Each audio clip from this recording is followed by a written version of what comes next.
नमस्कार, जय हिंद, वंदे मातरम। आप सभी विद्यार्थियों का स्वागत है आपके अपने यूट्यूब प्लेटफॉर्म उदय एजुकेशन में।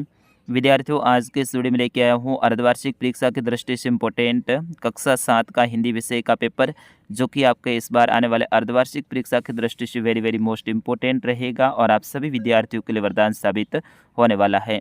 विद्यार्थियों, इस प्रश्न पत्र को अंत तक जरूर देखिएगा। साथ ही अभी तक आपने वीडियो को लाइक और चैनल को सब्सक्राइब नहीं किया है तो वीडियो को लाइक और चैनल को सब्सक्राइब जरूर कर दीजिएगा। आइए बढ़ते हैं पहले प्रश्न की ओर।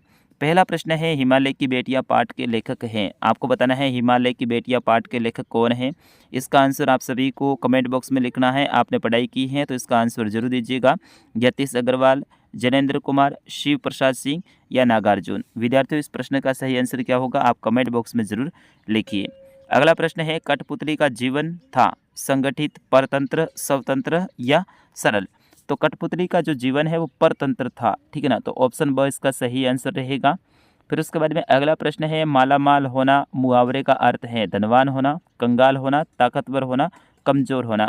तो विद्यार्थियों, इसका सही आंसर होगा धनवान होना। मालामाल होने का मतलब है धनवान होना, ठीक है। ऑप्शन अ इसका सही आंसर रहेगा।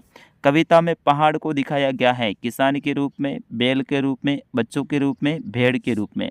तो कविता में पहाड़ को किसान के रूप में बताया गया है, ठीक है। ऑप्शन अ इसका सही आंसर रहेगा।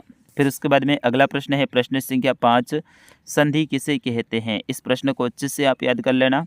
फिर उसके बाद में 6ठा प्रश्न है, मिठाई वाला पाठ से हमें क्या शिक्षा मिलती है। ये प्रश्न मोस्ट इंपॉर्टेंट है, अच्छे से याद कर लेना आप। 7वां प्रश्न है, दूसरों के इशारों पर नाचने का क्या आशय है। 8वां प्रश्न है, सरोवर अपना जल स्वयं क्यों नहीं पीता। 9वां प्रश्न है, याचू की चांद कौन था। 10वां प्रश्न है, सावन के महीने में मीरा को किसके आने की भनक लग गई थी। 11वां प्रश्न है, नीचे दी गई पंक्तियों का आशय अपने शब्दों में स्पष्ट कीजिए। माखन रोटी हाथ महेलिनी गौवन के रखवारे। इसका अपने शब्दों में आपको आशय स्पष्ट करना है। फिर उसके बाद में अगला है कि नीलकंठ पाठ से हमें क्या शिक्षा मिलती है। वेरी मोस्ट इंपॉर्टेंट प्रश्न परीक्षा में सपने वाला। फिर उसके बाद में अगला है, लेखिका को नीलकंठ की कौन कौन सी चेष्टाएं बहुत बाती थी। 14वां प्रश्न है, मिठाई वाला अलग अलग चीज़ें क्यों बेचता था और वह महीनों बाद क्यों आता था, ये आपको बताना है। 15वां प्रश्न है, कठपुतली कविता में कवि ने क्या संदेश दिया है। वेरी मोस्ट इंपॉर्टेंट प्रश्न है। 16वां प्रश्न है, विशेषण किसे कहते हैं, उनके भेदों के नाम लिखने हैं आपको। 17वां प्रश्न है, निम्न शब्दों के पर्यायवाची शब्द लिखने हैं। पर्यायवाची लिखना है कमल का पर्यायवाची, रात, पुष्प, अग्नि, सागर का, ठीक है।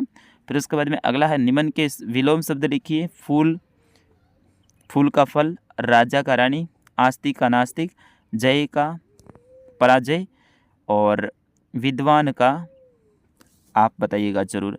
फिर उसके बाद में अगला प्रश्न है, निम्न मुहावरों के अर्थ लिखिए। 9 2 11 हो जाना यानी भाग जाना, ईद का चांद होना मतलब बहुत दिनों बाद दिखाई देना।